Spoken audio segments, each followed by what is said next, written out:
হামনিকের যোনগুলা দুখিয়া দরিদ্র পরিয়াল আর সরকার সে যোনগুলা বঞ্চিত হয়ে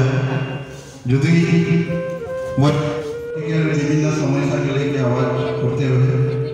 तो सबसे पहले वार आत्मा के शांति खातिर सबे हमने आगे दिया যাব और सबे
सबे अभी एक मिनट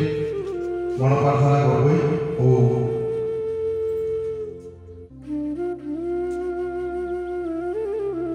शिरो शांति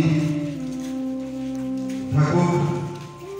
बोल के हमने सबे निजे सबे प्रार्थना करबे ताकि हमने नेक्स्ट कार्यक्रम हमने आगे शिरो दिनर भावे विदाय विभिन्न समय में विभिन्न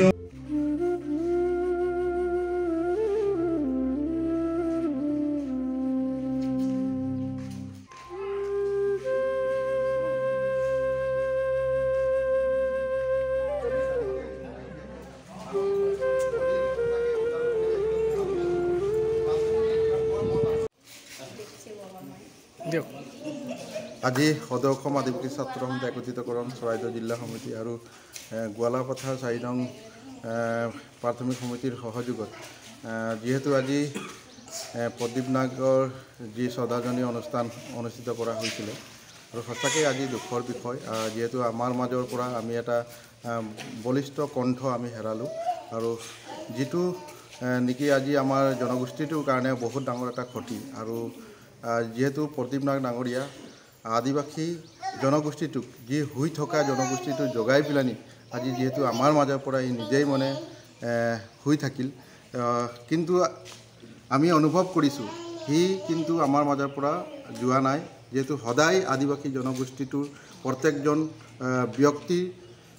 ওচৰত থাকিব আৰু সদায় তাৰ আত্মা অমৰ হৈ থাকিব আমি সেইটোৱে প্ৰাৰ্থনা কৰিছোঁ আজি আমি